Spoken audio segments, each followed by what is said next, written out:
Hello and welcome to episode 53 of Relics of Ore, the show about Guild Wars 2, and the Guild Wars community. Today we'll be talking about a bunch of news that's coming up. We have a lot of information from ArenaNet about Halloween and various other events that are going on in the game, as well as we'll be doing a little bit of speculation, and we'll be giving our top 12 things, also known as the Orion Dozen, that we'd like to see added to Guild Wars 2 or modified in the game.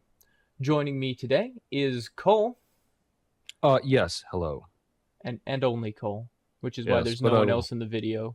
There's I no will other be names. attempting to make up for our lost quality through the likes of Christian, Spirit, Izzy, all these other people have been on, and I will do it with a soft, sultry voice.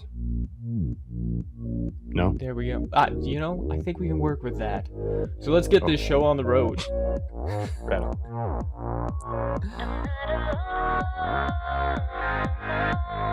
Okay, so let's start off with Guild Wars Adventures, actually. What have you been up to in Guild Wars of late?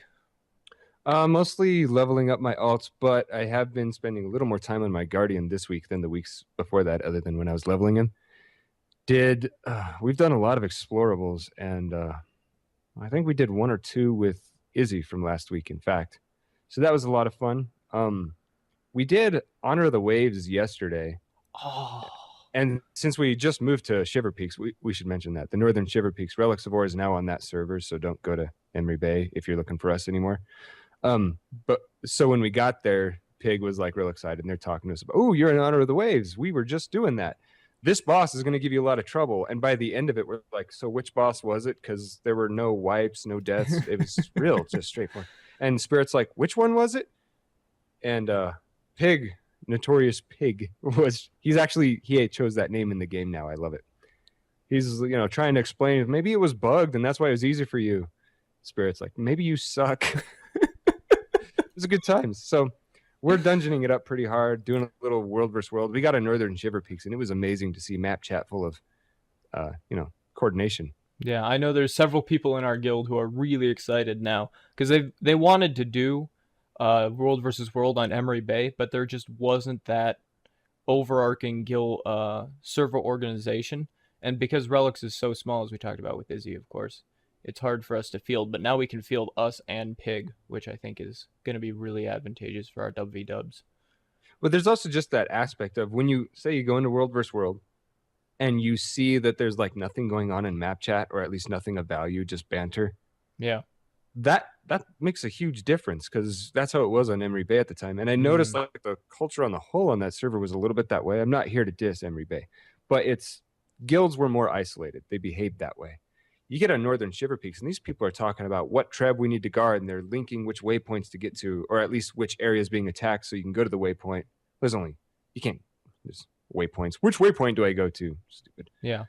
You get what I'm saying. Yeah. No, Emery was very laid back, and they're very casual. And so if that's what you're looking for, I think that they're a really good place for that.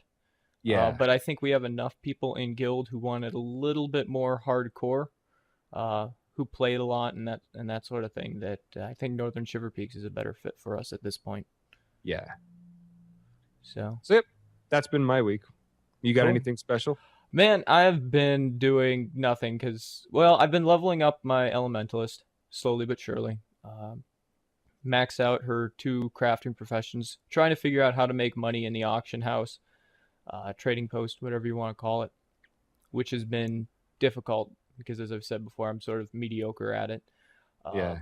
I haven't done very many dungeon runs just because I'm not on when people are. But now that we're over on Northern Shiver Peaks, I've been noticing in Lion's Arch, it's just constant LFG explorable. So Yeah. I've got to get in on that at some point, which should be really nice. And To your point about the trading post, we would like to hear from somebody on the show. Like if you're really good with economics and stuff, especially with our trading post, or you did WoW's auction house and played it well, we'd love to have you on the show.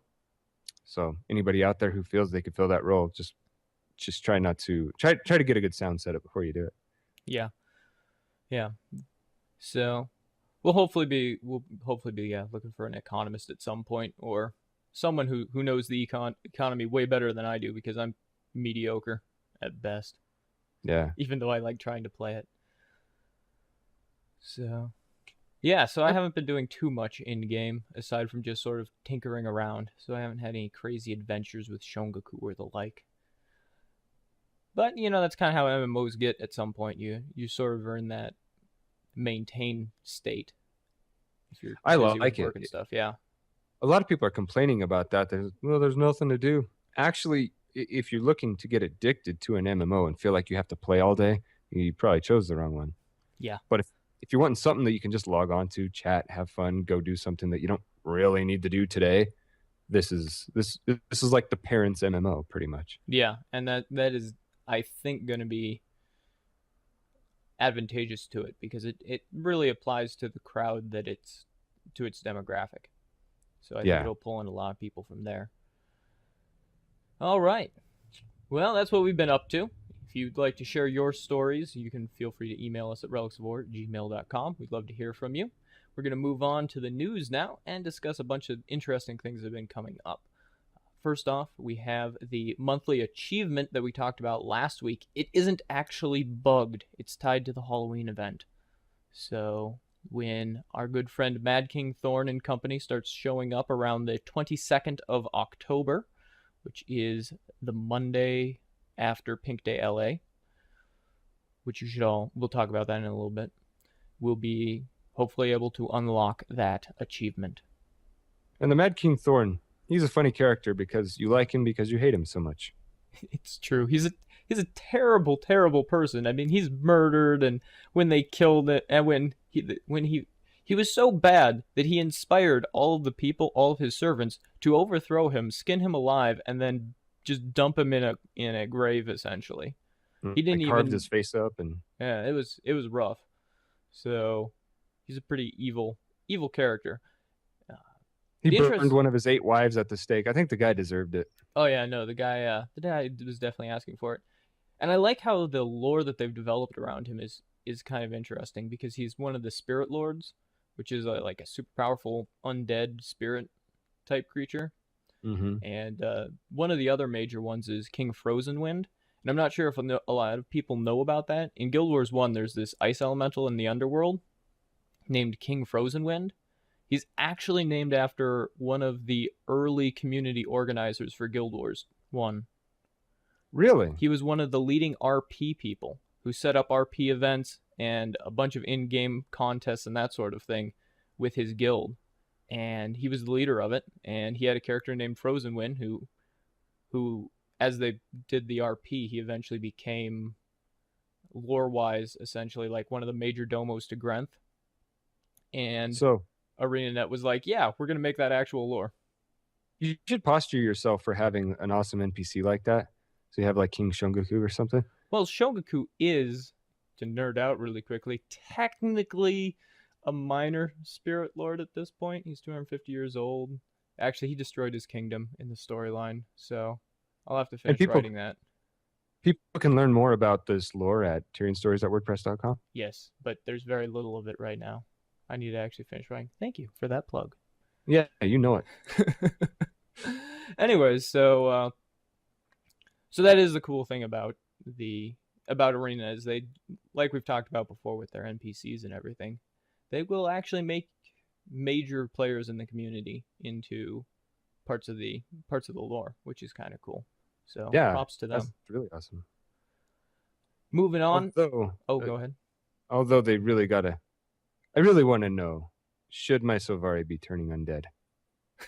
That's been bothering me. Like, it seems to me like an oversight, and I'm probably burying somebody who is just trying to show, like, hey, we listened to your show. I'm a terrible person. Let's talk about the 4-act story of the Mad King Thorn, shall we? Yeah. Do you know anything about that? All I know is that it's 4 acts. It's going to start on the 22nd, and Mad King Thorn has been gone for 250 years, which is interesting because at the end of Guild Wars, Mad King Thorn was like really close to escaping permanently. So something must have happened to force him back into like a permanent lockdown, which we'll probably hear about. is he going to manifest in a different way? And he was successful at it. I don't know. It'll be interesting to see. I think he's going to be. I think Grenth, when Grenth reduces his interaction with humans and stops spending so much time focused on Tyria, I think what happened is he went and did some house cleaning in the underworld and probably locked down the Mad King. Oh, okay. That's going to be That makes my sense. theory for it. Now the cool thing is Mad King Thorn, because he's a spirit lord, controls a part of the underworld. He has his own little tiny zone that is his, and he can manage it and that sort of thing. Yeah. So there's a potential that we may be able to return to the underworld and actually see ArenaNet's modern version of the underworld. I want to see that.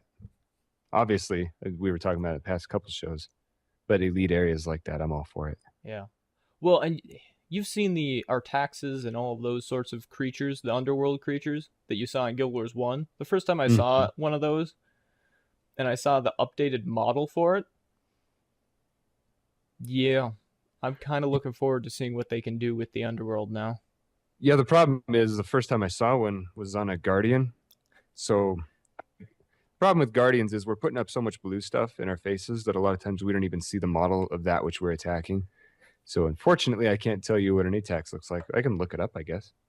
Maybe they have them on. They're pretty cool. They're glowing green everywhere. Really? It's very. Compare them to the old Artaxes from Guild Wars 1, and it's pretty impressive.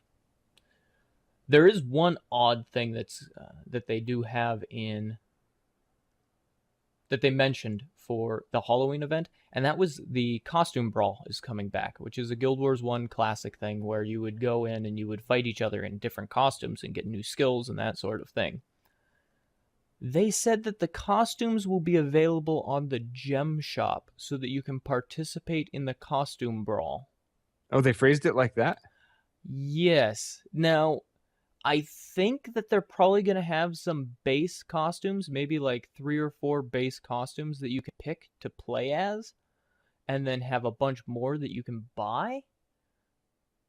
Or maybe in order to participate in an event in-game, you have to buy something from the gem shop. I couldn't see them doing that, though, because it's always been about aesthetic, not functionality. Right, well, I mean, technically you don't have to play the costume brawl. Yeah, but it's still part of the game that they would be locking you out of if you don't play it or if you don't buy it. So now the question would be, will the costume brawl become something that's permanent then? Because if you're buying these costumes off the gem shop and it's only available for what, 2 weeks a year? Yeah. It seems to me like the costumes, the way I interpreted it up until you told me that, was that the costumes would be in the costume brawl. You wouldn't have to pay for it. But in order to wear the costume outside the costume brawl area, you would need to buy it off the gem shop. Oh. That's what I would have assumed, because that's kind of how Guild Wars was ran. Right. I'm very surprised to hear them saying so that you can participate in the costume brawl. Yeah. So we'll have to keep our eyes open on that. I'm certain that if that is how it works, Reddit will explode and the guru will freak out and they will have to ban a whole bunch of people off of their forums. That'll be fun to watch. So if you enjoy watching Flame Wars, tune in next week to guildwars2.com. Or if you enjoy watching Flame Wars, just sign up to any MMO's forum. You'll see plenty. It's true. So that'll be interesting to see what they do. Another thing that they've talked about is that apparently they're going to be adding with this update new events, obviously, because there's the Halloween events, but they're also going to be adding more bosses, more mini dungeons and achievements, as well as jumping puzzles. So now, was that a permanent fixture, or was that just during this event? It seemed to suggest that they would be permanent fixtures in the game. As in, this is going to be how they roll out their content updates. It's going to include like one major element and then a whole bunch of side stuff scattered around the world. I'll allow it. That seems to be, I think that would be a very interesting way to see. Because, I mean, a boss, you don't necessarily need to put crazy amounts of work into creating a boss in the open world. Mini dungeons, on the other hand, well, they have a lot of mini dungeons just squirreled away, don't they? Yeah, yeah, and I think I've only really participated in one of them, and that was during a beta. Yeah. I just ran uh, something of Rand, the font of Rand. That's the one I did. Yeah, Yeah. that was pretty fun. That one, yeah, that was pretty cool. I already knew about the whole sword thing that you need to carry through the entire dungeon to Yeah, get to the final area. And so we were with probably 5 or 10 other people. And I had dropped my sword by accident, but I was traveling with Swashbuckler Dan, and he had managed to hold on to the sword for the entire time. nice. And so they were all wondering, what do we do next? And he just swam over, put the sword in the spot, and we were good to go. Lieutenant Dan to the rescue.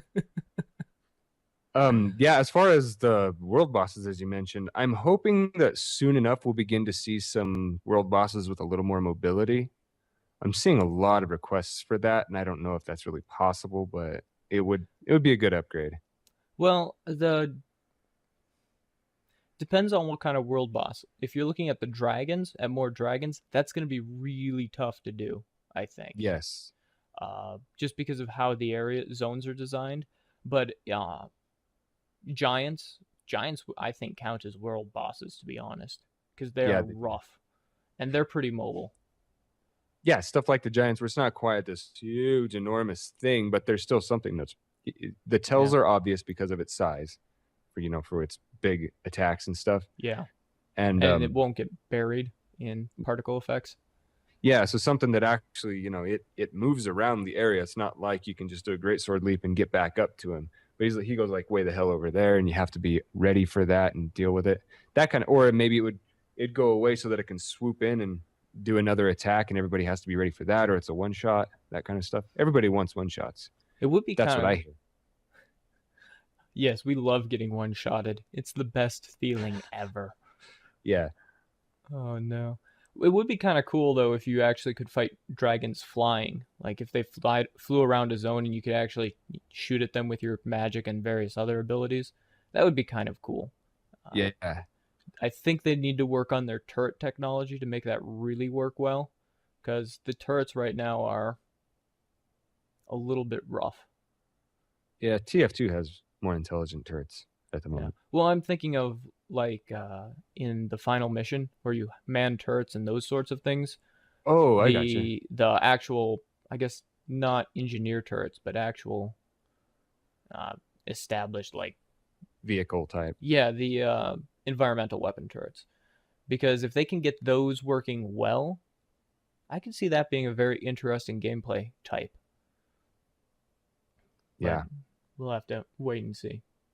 So, what is it that you do? Wait, yeah. What going back to Mad King Thorn? What do you think he's been up to the past 250 years? Trying to escape. That's sort of his thing. He's kind of like Pinky in the Brain. You Zert. know? You know? What are we gonna do this year, Mad King Thorn? The same thing we do every year. Try and escape from the underworld.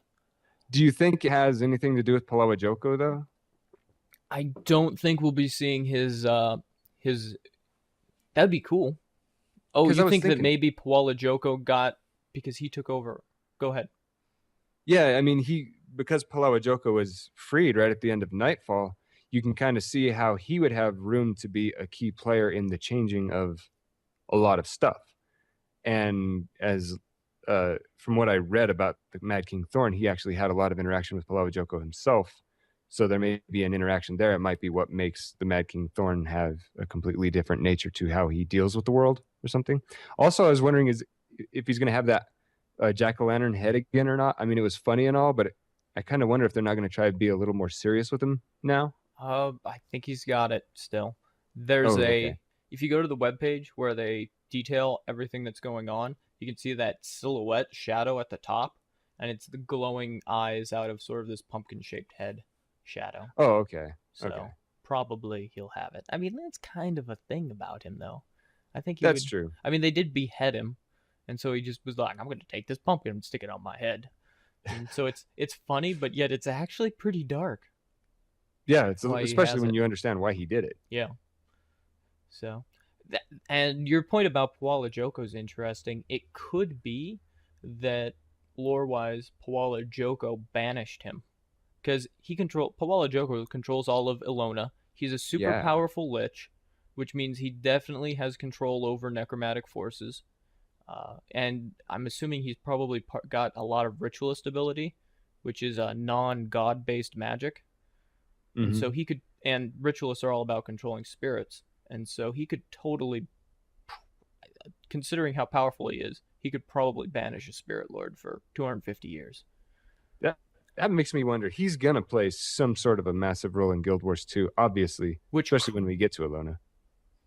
continuing to nerd out on lore, Kralkatorrik just woke up and went south, like what, 5 years before Guild Wars 2? And Yes. now he's causing trouble in the Crystal Desert, which is part of. So his minions could actually be attacking Pawala Joko, which is why Pawala Joko's spell, which would have banished Mad King Thorn, is weakening. Ah. Lore reasons. Are they gonna try and make him more of an anti-hero again, where instead we work with him a lot? Pawala Joko. Yeah, because he's supposed to be like bad, but in Nightfall he was in a position that kind of forced us to get along with him. You know what I mean? Considering the fact that he went and murdered every single Sun Spear, except for like a very few, and almost all of the Order of Whispers was wiped out by him, I think he's going to be a significant enemy. Okay, that I did not know. Is that in the books? No, that's part of. If you read there's the Movement of the World post, Mm-hmm. where they detail everything that's been happening in Tyria, Ilona, and Cantha. That's one of the things that they say is that Pawala Joko basically has control over all of Ilona at this point. He's wiped Okay. out everyone. Most of the Sun Spears are dead.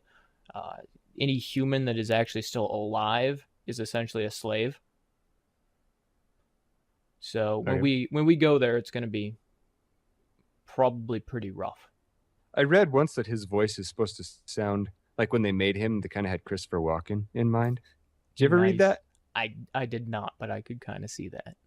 Yeah, I suppose. Well, Christopher Walken, I mean, he's creepy enough as is. Yeah. You want to ride these worms?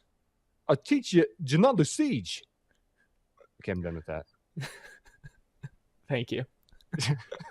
Stop it. I want to move on with the show. Oh no.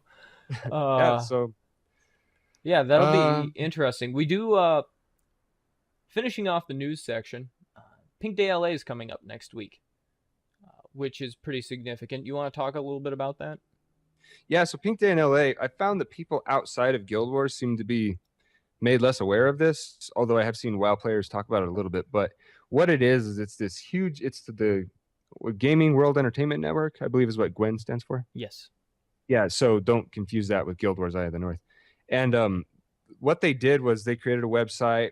I think it's like Extra Life or something, but they hold this yearly fundraiser. It's huge for all gamers to contribute to the breast cancer research fund.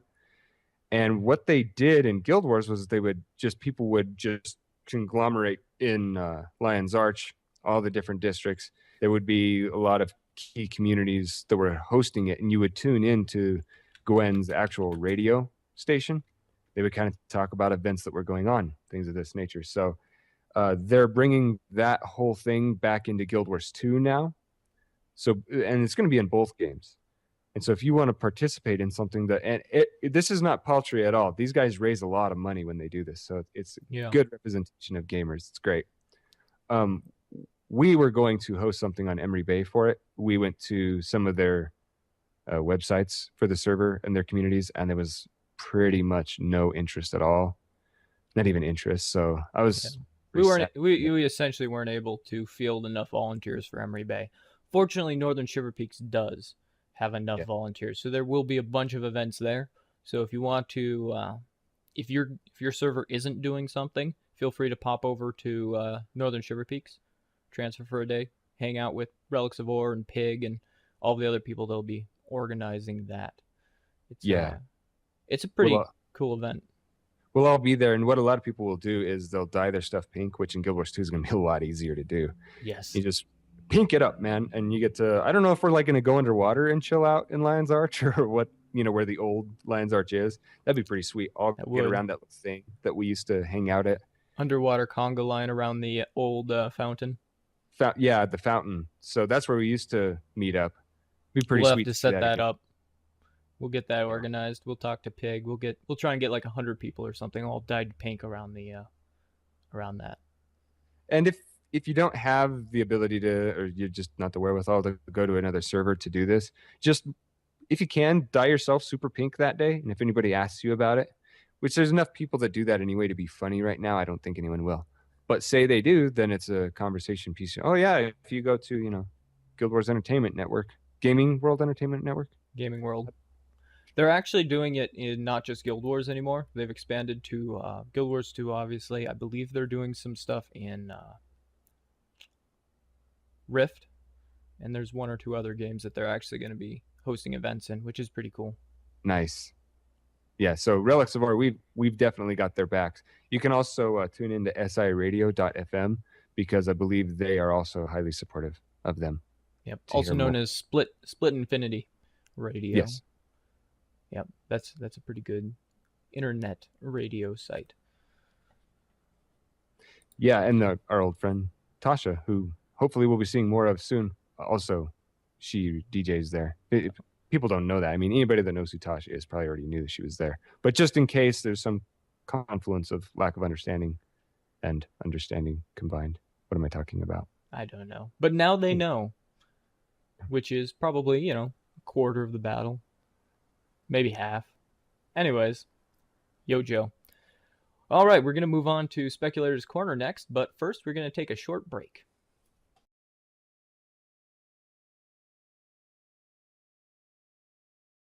Welcome back. It's time for some speculation. We're going to open up with something that we touched on last week, which is large group content, and specifically, what would that look like in Guild Wars 2?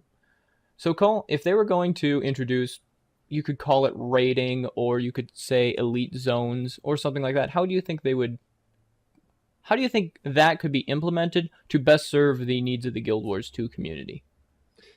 It's pretty tough because even in Guild Wars, you had a little bit of the tank healer. Well, you definitely had the healer role. And what they would do is oftentimes say the ATAX is in Underworld back when it was, difficult, which was a long time ago. But the warrior would go in and a bunch of prop monks would stand back, and behind them would be the Searing Flames, Elementalists, pretty much all they brought, or Spiteful Spirit. And they just Battery Necro, you forgot my role. Right. He just sits there and spams blood is power, blood is power, blood is power. Oh, right. I forgot those guys. They were actually loved those guys. You needed them. Yeah. So there was still, a specific role for everybody. And now this time, you can tell that they would not want any of that. So you'd have to make the content still difficult enough that it's like, this is definitely worse than a dungeon. But it would also have to be doable. So with 12 people, for example, how would you make that difficult enough and not make it pretty much impossible to do without the roles? I actually have no answer for that. That'd be quite the challenge. There's a few probably go ahead. They'd probably just have to take some of their current dungeon formulas and scale them up slowly and test those. But it would probably look fairly similar. They would want to introduce something new to maybe this is where you would have those world bosses with mobility. Instead, now you could fashion the area, which would be instanced maybe. You'd fashion the area to be something where a giant boss on the par with the Shatterer and stuff would actually be able to move around now because they'd have a little more freedom with these instances. Yes. Yes, they should be listening to me now.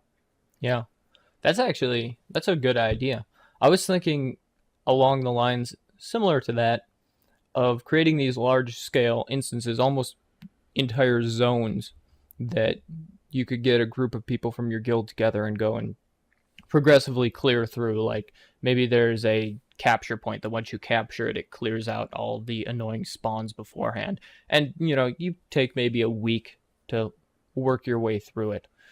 Although this is more like WoW raiding, and a bunch of people are probably like in the fetal position now, rocking back and forth, going, "Oh my goodness, Molten Core. Oh my goodness, Ank'Raj. Oh my goodness, Kairazan." I could keep going, just list all of the raids in WoW, but I'm not going to because you're right. Take a drink for those listening. They're playing our drinking game of how often does Relics of War mention WoW, or Shongaku specifically. But What they could do to finish the thought is do that, and then instead of it being a set number of people that goes into the zone and clears it, you can bring in anywhere from 10 or even 5. You can start at 5 and you can add as many people to this group or squad, I guess you would call it, as you need, and it will scale up to maybe 25 people. And so That's each they've already shown that they know how to scale events, because if you look at some of the major events in Ore that actually scale well, mostly the boss fights over the the shrines. I think that those could be really interesting because, for example, the Granth Shrine boss has some very interesting mechanics. And there's the swarming elemental, ice elementals. There's the people who have to get a debuff in order to fight the shades and kill them, and then they have to remove the debuff so that they don't die, get 20 stacks and die, and that sort of thing. So I think that they could do it. that guy does suck. I've had to do that twice. And one of the things I noticed about him, and correct me if I'm wrong, but it seemed like the fewer people there were there, though, the more difficult it still was despite the scaling. Yes. And that would be something I would warn they want to avoid. You don't want people to feel like they have to bring 25. Right, and that's... If they're going to make it so that they can have, a range of people, it needs to feel like it's just as doable with these. Or that's a good even point. This would be acceptable where somewhere in the middle there is where it would be the easiest, because once you go beyond that, the monsters start becoming like super pro and be like, we don't want that 14th guy. Nothing. Yeah. Well, the advantage there would be what you would also do is have scaling loot, probably. Yeah. So when you have 25 people, it's going to be significantly more difficult just because there's going to be stuff going on everywhere and you have to be very coordinated to... I mean, for example, I'm thinking of in Ascalon Catacombs, there's the event where you have the spawning gravelings. Yeah. Now imagine if you did that, only it was scaled for 25 people, and so you had to manage like 10 graveling pits all at the same time with multiple kinds of gravelings spawning and all of that. And you would have to split your group of 25 off, and some would have to go here and someone would have to move around. I think that could make for some incredibly brilliant mobile battles. I can see the Guild Wars 2 forum post right now. Invisible graveling mobs. Because it's not rendering all of them. That would be the problem. Is what's their cap, like 50? I think so, but I think they're going to overcome this at some point, and it would be a moot issue. Hopefully. At least I hope. Yeah. Because that's killing World vs. World for some people. It is. That was actually an issue early on in Rift. I'm not sure if it still is. I joined the Gosh Kia Guild, which is an amazing group. They've got like 1,200 members, and it's amazing how friendly they are for how big they are. And if I had kept playing Rift seriously, I would have definitely stuck with them because they're pretty amazing. But actually, they're in Guild Wars. So if you don't want to join Relics of Ore, you're like, I want to join a mega guild. Gosh Kia. But anyways, so first week into Rift, we went running across, and we were a whole bunch of Guardians, and we went into the Defiant Zone, and we got about 300 people, 250 to 300 people on our side. So we had like 5 raid groups or something ridiculous into the Defiant Zone and started fighting. Mm-hmm. And we couldn't see the Defiants. I saw like 4 Defiants, and they had mustered about 100 people to fight us. And so we're fighting like we're all a whole bunch of like level 10s and stuff, fighting all these level 80 elite city guards or level 50 elite city guards along with the Defiant players, and you just could not tell what was going on because you could only see like 50 people at a time, and there was at least 500 people in that area. Yeah. It was ridiculous. It was awesome. So yes, they would need to fix that. Yeah, but if they did resolve it. And the other thing is maybe it wouldn't apply to NPCs. Like maybe this problem is only with player characters because of their unpredictability and their client side versus server stuff. Or with the NPC, it's just... Yeah, that's true. Server. Plus with the character customization, I think is one of the biggest things. It's rendering all the tweaks that you can do to your character. Because every time you put sliders into a game, that significantly increases the data that you have to send someone who's trying to render your character. It's Which is just pretty sweet for all the Asura that chose small heads and now they're big. Have you heard about that? no. A recent patch caused all the Asura heads to go to a specific size, or anyway, it messed that up. And there are a lot of people with the character. I think I've seen it on a Sylvari and Asura, or on a bunch of Sylvari and some Asura. One of their eyes looks like a cat eye or something, and the other Hmm. one's normal. So what the hell's wrong with these people? Squinting. Oh no, it's I don't know, man. It's really weird. It's hard to explain, but I've seen a little bit of QQ about it on the forums. Yeah. These people are like, "What did you do to my character, guys?" Huh. So that might be in them attempting to balance the data I throughput. think so. I think that's yeah. You're onto something there. I think this is a sign that they're already trying to do something about those invisible world versus world mobs, but it just wasn't Yeah. quite what they The wanted. the best option would be to do what they do. The easiest option would in the secret world. Take a drink. Uh, they when you go into their massive fight area where you're gonna have like 500-600 people theoretically fighting each other, but there's no one playing the game, so it doesn't. No, actually, there's a few people, but it's pretty empty.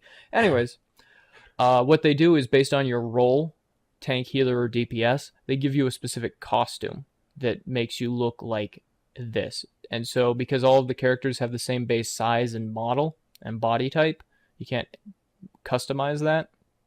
They all look the same, and it allows them to render much faster because it's like, oh, there's X number of dragon. Oh, well, they look like this.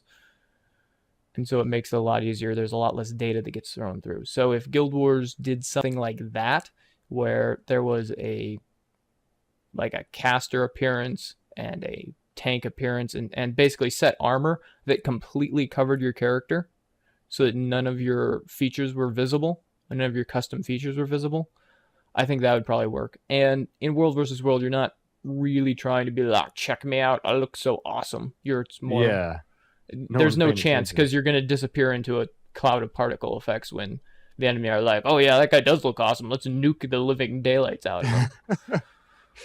Yeah, or at the very least, what they could do is everything that they were able to use a slider on, set it all to a default when people go into World versus World, because nobody's gonna be looking at that.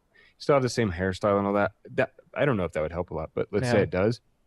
That's viable. No one's gonna give a damn if your eyes are as big as you created them in the character selection screen in Yeah. World v World.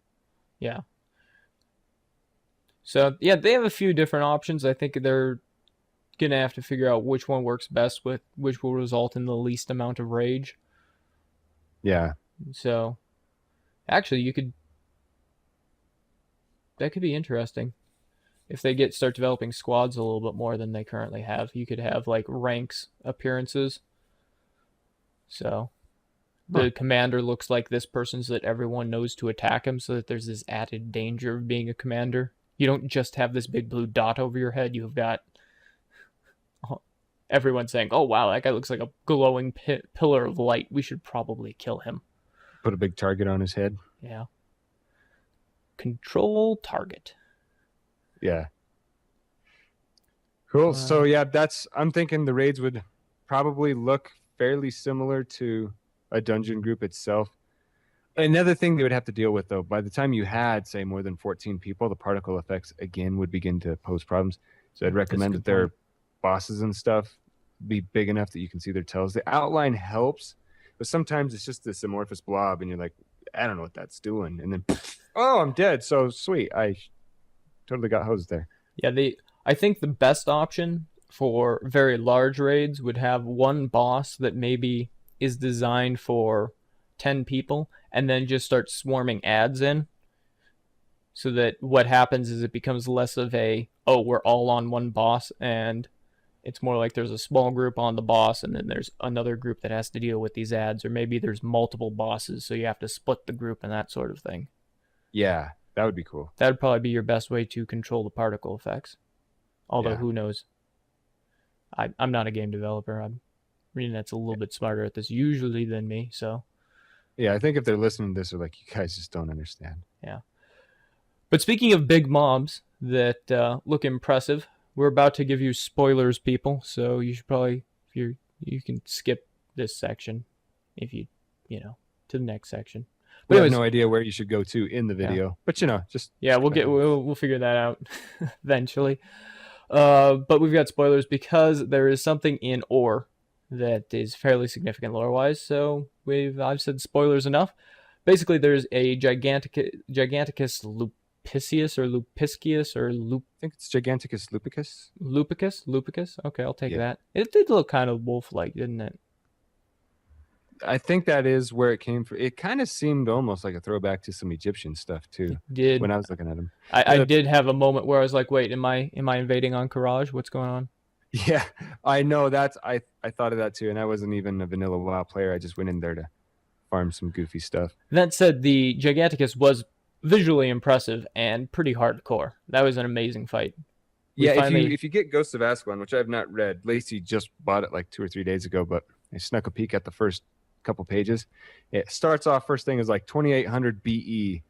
Giganticus lupicus disappears from Tyria or something. Or yeah. Anyway, so these guys are kind of, a lot of people compare them to the dinosaurs in our world, but I would compare them more to woolly mammoths because that's only 28,000 years. I don't know that is the exact number, but it's in there. It's the 20,000 something. Yeah. So it's a long time before. And they suspect that it's probably due to the dragons. So we were doing Explorable Ara, which is where he is, and we're like, I think it's halfway through it or something. Yeah, it's halfway He's like through. got a cross section of all the paths, so I think everybody has to fight him. Yep. But we got there and everybody's, oh, Giganticus lupicus, and I'm like, okay. And that is yeah. Me hasn't read. We got pretty excited because the bones in the Crystal Desert in Guild Wars 1, those were Giganticus lupicus. So yeah, they've been in the lore for a while, and you're looking at them going, wow, that thing, I would not want to mess with one of those. And then you get to, and it's exciting. That was an amazing fight.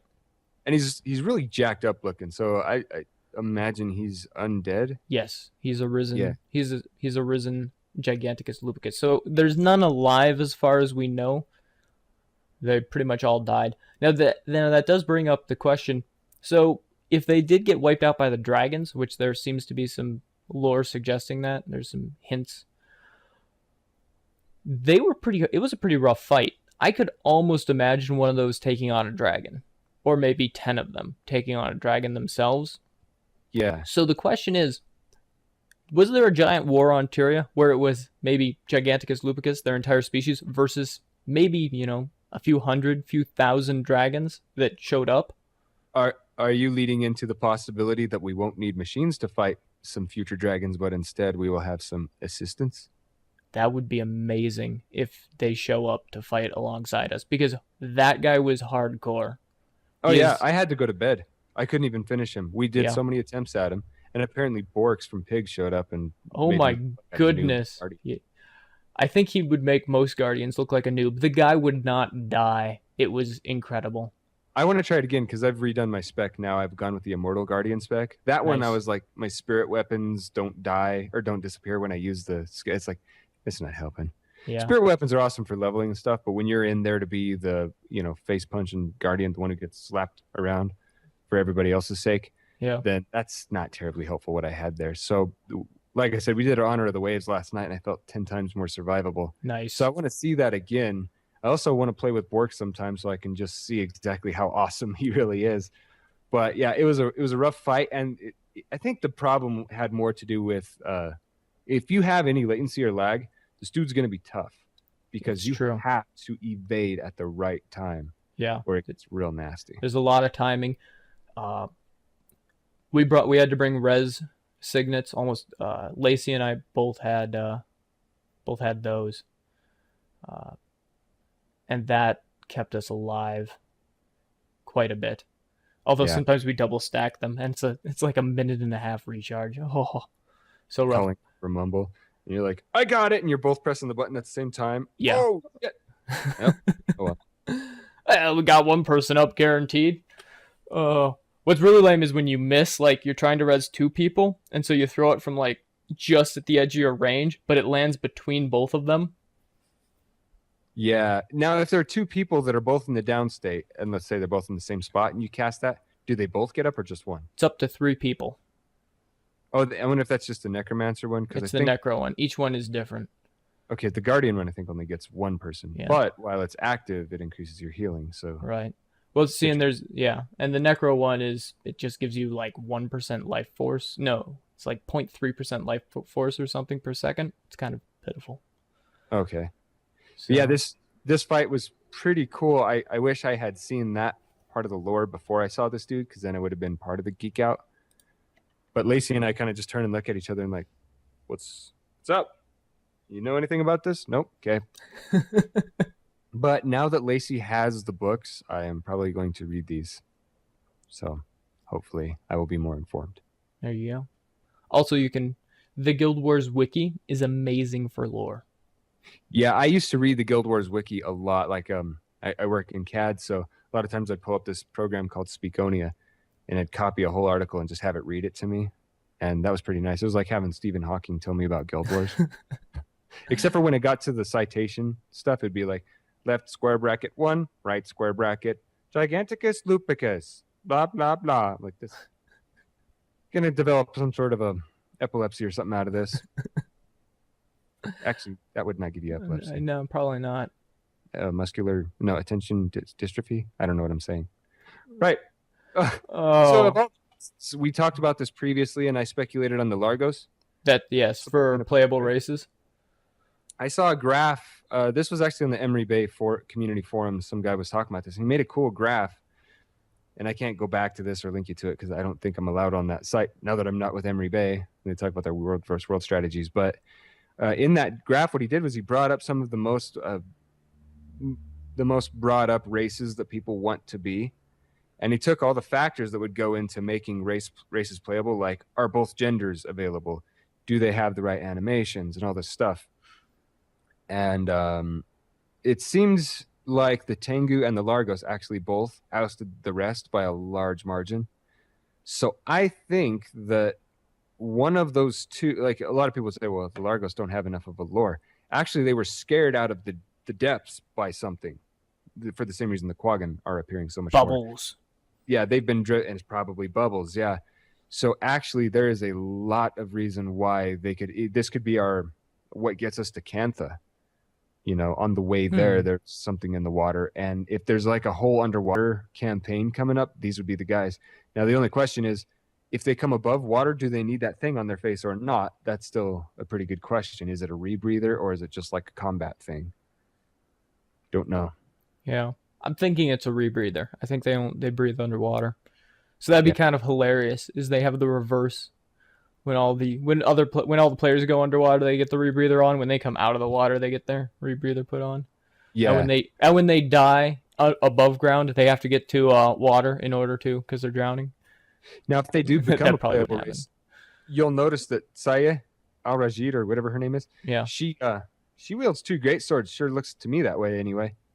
Now, is this something that warriors might get access to when we go underwater? Because think about it, it's going to be lighter down there. So could you wield 2 once you go underwater? And will that be a weapon type for underwater combat? It's just a random thing I thought of. But obviously, we're going to get more weapon options if they're going to invest that much in underwater combat. If they do that also, for God's sake, tone down the swarm of all the things when I go underwater. I can't stand underwater combat right now, not because I don't like it and its mechanics, but simply because once you're underwater, stuff could come from anywhere, down below, up top, and you're always aggroing like 800 things. That will have to calm down. Yeah. People are rage till they're blue in the face over this. So you'd almost need to implement the combat camera where you use like almost reticle targeting and turn it into a flight sim type where you're controlling your character with flight sim abilities ish. Yeah. It's rough underwater. I have seen several people suggest that currently swim up is configured on your characters, but swim down is not. You have to actually point down to swim down. There is a way that you can actually bind dive. I haven't done it yet, but I'm going to probably bind it to S at some point so that instead of going backwards when I'm underwater, I go up, because going backwards is useless. You just need to circle strafe. That's a good point. There's really no point in backing up at all in this game. If you're just slowly backing up, you're gonna die. Yeah. So it Well, might be smarter. And a lot of people also, before I forget this and go into what you're gonna say, um, you can change it so that instead of D and I'm sorry, what is it? Yeah, D and A making you turn, keyboard turn. I mean, most people don't keyboard turn. Make it strafe. That way you hit D and it still serves the same purpose, but now you move that way instead of having to hold right click, go over there, run. yeah. And Yeah. now you've got Q and E that you can use for something else entirely. I have Like, those bound to dodge actually now. yeah. So if I want to dodge to the left, I can press one, or to the right, the other as I'm backing up. It's a little weird. Took Yeah. a little getting used to, but man, it's nice. Yep. That's the way to do it. You were saying something, and I I furiously. think you pretty much summarized what I was going to say. So Oh, I okay. think we're good. All right. We're going to take another quick break, and then we're going to move on to our new segment, the Orion Dozen.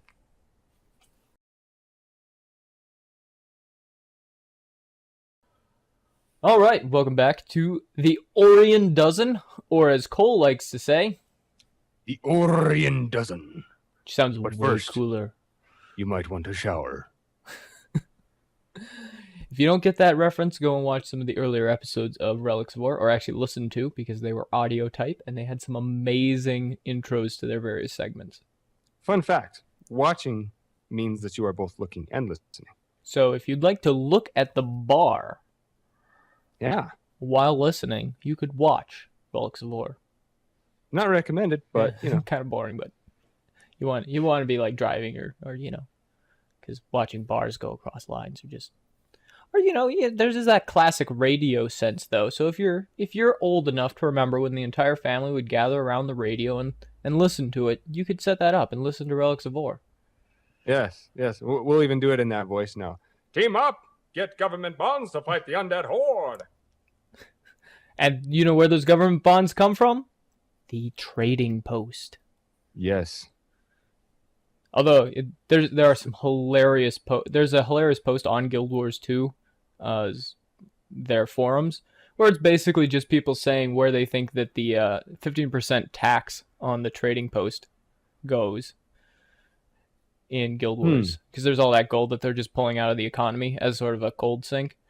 Yeah. So it'd be hilarious if they actually start implementing things like, oh, this was paid for by. Yeah. I think it mostly goes to the orphans fund, apparently, because there's a lot of orphans in Tyria. Yeah. And the little charts have scars that you might want to look at. Thanks. They're scams. Right on. So musical instruments. What do you think of those?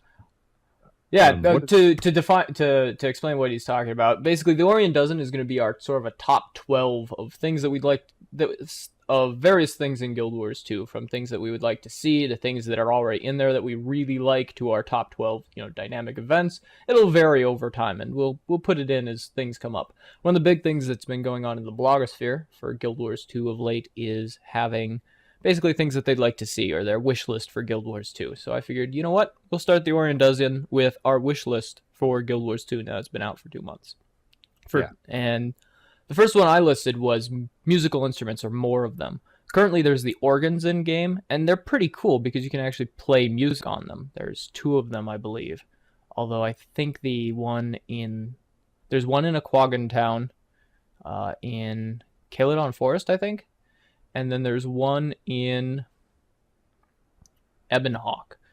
It was bugged for me though the other day, so I'm not sure if it's still there or what's going on with that. But it gives you 3 scales, or 3 octaves, and you can move between them and play different music. And it is an actual viable thing. You can hold down notes for an extended period of time. You can make them short and that sort of thing. So I'd like to see that be an environmental weapon type thing, or something that you equip from your inventory that you can actually then play music from. Gwen's flute. Yeah, Gwen's flute would be a good example. In Guild Wars 1, you had the switch violin emote and the switch drum emote. Imagine if you could actually create a band. This is done in Lord of the Rings Online. They do it all the time, and they even have a music festival every year on Weathertop on a specific server. I can't remember the name of the server. Speaking of Lotro, when I saw this in the show notes, I was afraid you might be recommending minstrels for Guild Wars 2. Well, that is a class that will exist at some point, and they will Yeah, that's their entire functionality. Is you have 3 octaves, and you just move between them and but play actual music. It's a difficult to master class while you're circle strafing and trying to I play a song. I am in opposition to that. It's brilliant. Nothing could go wrong. Okay, fine.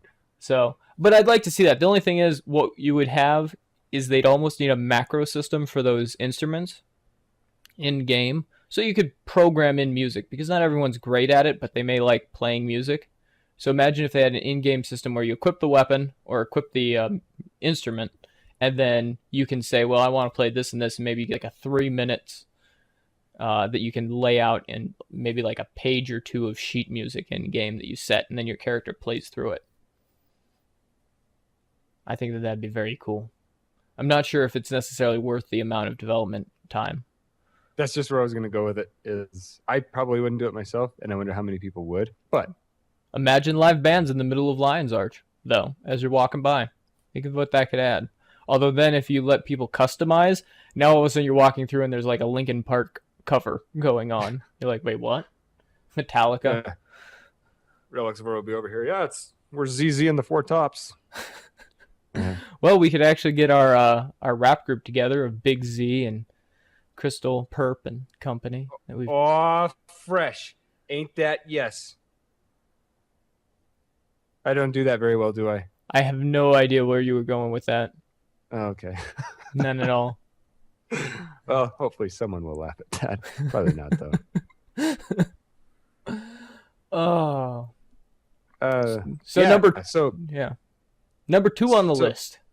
Yes, dynamic events. I think I know where you're going with this one. Yeah. You're saying more effective dynamic events. Does that mean like they said that when you do a dynamic event, it's going to change the world? But it doesn't. I mean, it kind of does, but it's tenuous. Yeah, I'd like to see where there's more structure to them. So, base building events, base destroying events, that sort of thing, where you're slowly tearing stuff apart or you're building it back up, where you're destroying buildings and then those buildings get replaced by different kinds of buildings that. So let's say you bust into for example, when you take over a centaur camp in Guild Wars 2, maybe a few of the buildings will be burnt. Mm-hmm. But for the most part, all the walls and everything stay there. What I'd like to see is where you tear down the walls for the centaur camp and replace them with a culturally appropriate wall system. So if it's like Char that have invaded this place, you put up Char walls. If it's Azura, you put up Azura walls and various things like that. It'd probably be mostly human type walls, but you have it where, oh, this place is now definitely controlled by the humans. And so instead of the centaurs just coming in and being like, oh, now we control this place, and then the humans coming in and, oh, we control it, the centaur come in, and maybe they get control of the area, but then they have to tear down all of the buildings and stuff so that they can build their own. And so that's pretty cool. I think that would be far more effective than their current system, which has some great stuff in it. And don't get me wrong, I love the dynamic events, but I think that would be more true to their vision. Yeah, you could call them epic events. Yeah, as opposed to the meta events, which are cool, but they're pretty much very limited in what they do to the map. Yeah. I mean, imagine if you created a meta event that completely changed all the spawns in the area based on what happened at the end of it. Or events that have like multiple different failure or success levels that chain into different things. So I'm very quiet right now. Yeah. Because when I look back and forth, I see there's like a 4-second lag between when I move. So like, I'm not going to say anything. That way I don't sound like a robot for a while. But it looks like I'm caught up now. So I'm ready to participate again. Welcome back. So what do you think? I like it. Yeah, the dynamic events were a big promise to us, and I think they didn't really fall too short for those of us that had a realistic expectation, despite how blown up it was. But they don't really affect too much outside of a small radius around the event itself, with whatever happens. I would love to have it so that, and here we go, take another drink. WoW had Winter Grasp. I remember that area very well because that was one of the greatest things I thought they ever did. It affected so much. You're not even going to be able to go fight this boss unless your faction goes and takes it back. that's kind of thing we need, where it's like if we don't have this, we can't do all this other stuff, or we can do all these other different things just depending on whether or not the event has gone one specific way or another. Say the Char have finished an event, wait, how could you do that? It'd have to be like a team of Char. No, that wouldn't work. Well, I just refuted my own idea on air, so never mind. I think there's quite a few different ways you could do that. You look at the Gates of Ara event, which they clearly spent quite a few times. You march across Cursed Shore, you get up to the Gates of Ara finally, you take it, and once you've held it for X amount of time, the Vigil or the Pact starts building barriers and walls and that sort of thing. Mm-hmm. And tearing down the various other defenses that the undead have. And the undead, their arms and various other things that are sticking up out of the ground there get pushed back. And that's what I'm kind of visualizing.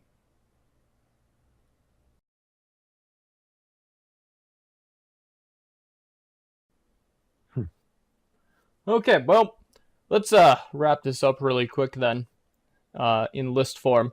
And that'll be it for the show. So, really quick. So, more effective dynamic events. I wrote elite zones, which we've talked about a little bit already on the show. I'd like to see Radiant quests like in Skyrim that basically start in your home instance. They tell you to go somewhere, and essentially it creates a little small instance. Like, doesn't necessarily continue the storyline, but they've got all these instances already built, scattered around the world, that they could just put new events in. Like, oh, these bears are attacking this location, go kill them, and then you have to go there and fight through them. So, things like that. Or go infiltrate this party in this location, that sort of thing. And I think that would allow more, and especially if you built them off of thematic elements, like your character is dignified, so you're going to end up doing these sorts of things. Your character is ferocious, so these people start coming to ask you questions. It would allow them to do a little bit more built-in RP, and maybe even create like special Order of Whispers quests, and make it so that your choice of faction matters more.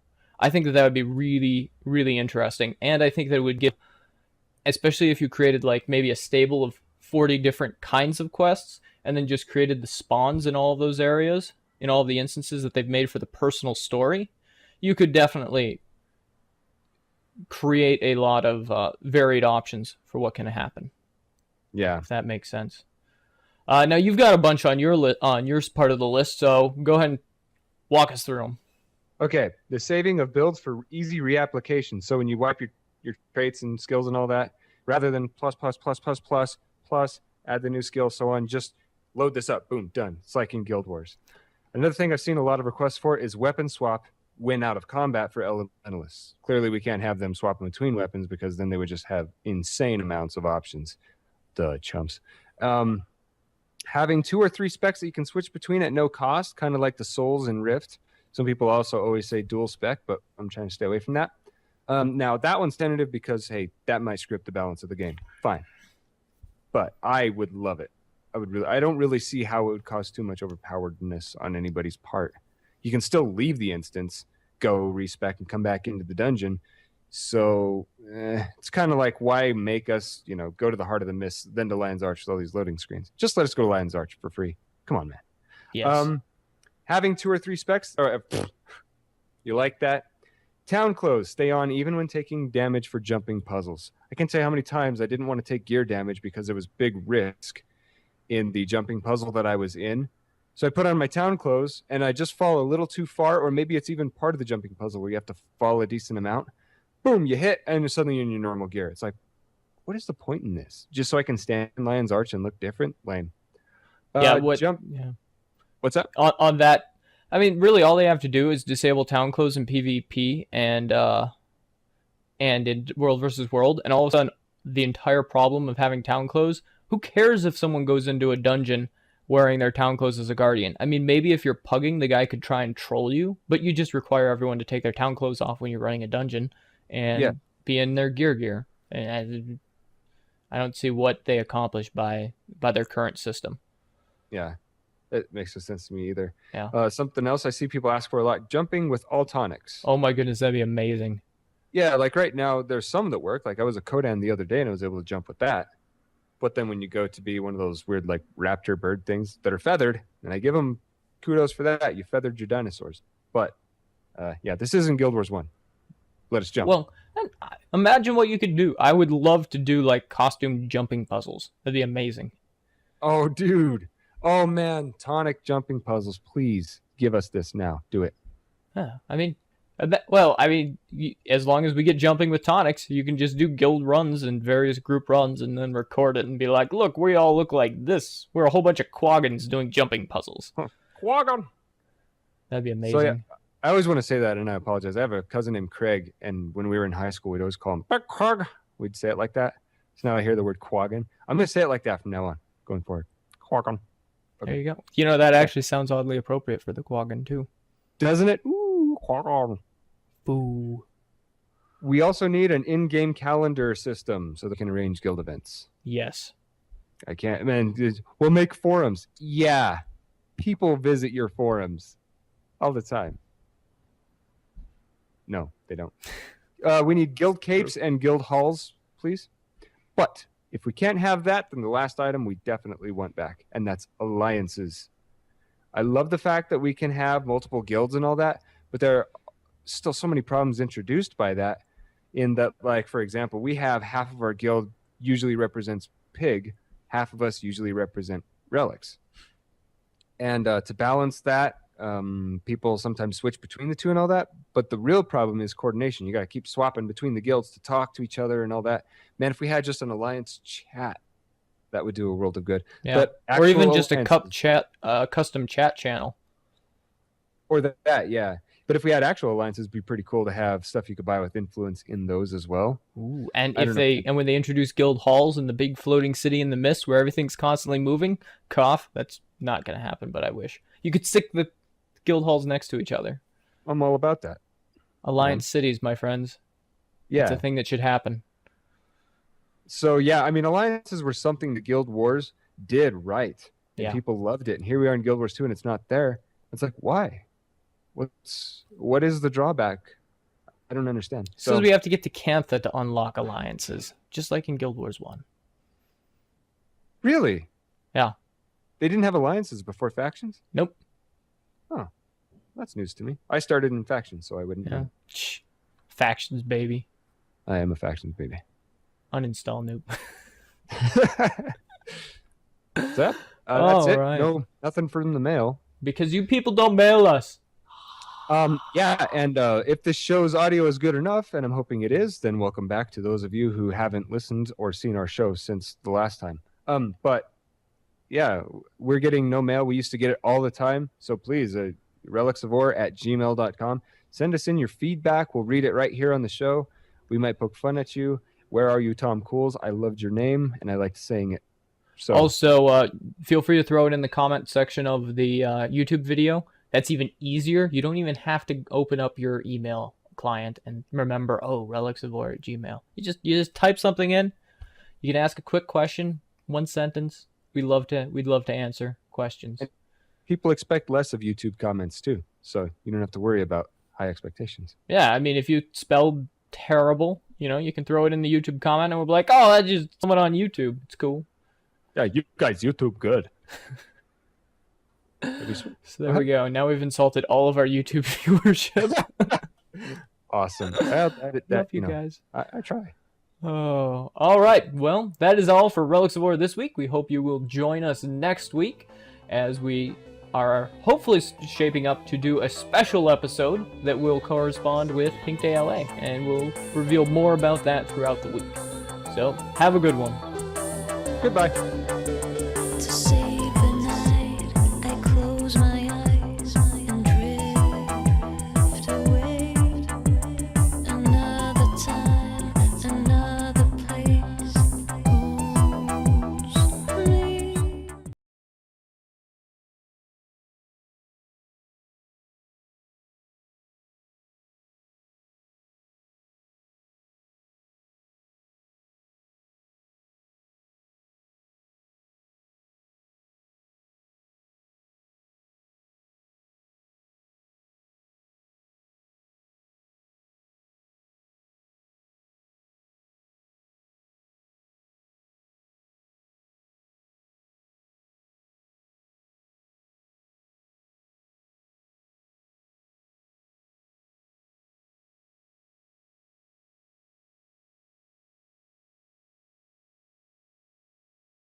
Break. Oh yeah, we're booking through here. I need oh yeah, if you ever wanted to create like animated between sections. I need to do that, yeah. How would we do that? Because we could do in game, but that's a very common thing. Yeah, I think that you could just, you know how like news shows have like, or various other talk shows have their segments with like the quick flyby. It says what it is, what's going on, and like maybe some Oh, music. yeah. Or I just like think the text comes out in 3D and it yeah, smacks itself against the backdrop and yeah. have an American flag underneath. No, wait a second, that wouldn't work for us. With you running in front of it, Yeah. it would be the Let us coal. speculate. It'd be the charcoal report as opposed to the Colbert report. Oh, I get it. Ah. Or I could make a Norn who goes into bear form. So I'd like be Cole and it'd pop into bear form and be like, the You should Colbert create report. Colbert. Oh man, that would be pretty And then funny. have him running in front of an American flag for our Guild Wars Adventures scene. Now I have to make a male Norn, a gorilla. You do. And name him Colbert. Oh man. He should be a ranger, so he has a bear. And then you need to get the grizzly bear mini pet, and then just record all three of you running. You're making me be the race gender combination that I least like and the profession that I least like. That's fabulous. Why not? I mean, if you're gonna hate it, you may as well go all the way, right? Exactly. Colbert. Yeah, he's useless. I just use him for gimmicky stuff for this show.